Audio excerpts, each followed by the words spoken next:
రమణాశ్రమ లేఖలు 38వ లేఖ ఆత్మస్వరూపము చిరంజీవులు ఫిబ్రవరి 21, 1946.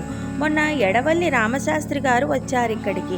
వారు భగవానుల్ని ఇలా అడిగారు, స్వామి, పరమమైన ఆత్మస్వరూపము కోటి సూర్య ప్రభాభాసితం అంటారు, నిజమేనా అని. దానికి భగవాన్, అవునండి, కోటి సూర్య సమకాంతి కలదే అనుకోండి. ఎలా నిర్ణయిస్తారు? ఈ కళ్ళతో ఒక్క సూర్యుడినే చూడలేమే, కోటి సూర్యుల్ని ఎలా చూడగలం? ఆ కన్ను వేరండి.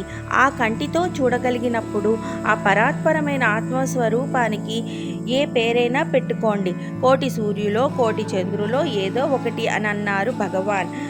ఇలాగే ఆ మధ్య ఒకరు అశ్వత్థామ, విభీషణుడు మొదలైన వారంతా చిరంజీవులని, వారు ఇప్పటికీ ఎక్కడో ఉన్నారని అంటారు, నిజమేనా భగవాన్ అంటే? నిజమే. చిరంజీవులంటే ఏమని మీ తాత్పర్యం? ఎప్పుడూ చెడని స్థితి ఏదో అది తెలుసుకున్నవారు అని. తమ నిజస్థితి తెలుసుకున్న వారికి మరణమేది, జననమేది. వారు చిరంజీవులై ఎప్పుడూ ఎక్కడా ఉంటారు. మనం ఇప్పుడు వారి గురించి మాట్లాడుతున్నాం కనుక వారు ఇక్కడే ఉన్నట్లు కదా.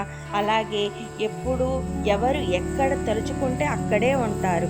వారు కీర్తికాయులు. చిరంజీవితం అంటే పాంచభౌతికమైన ఈ జడ శరీరానిక. దీన్ని వారు లక్షింపరు.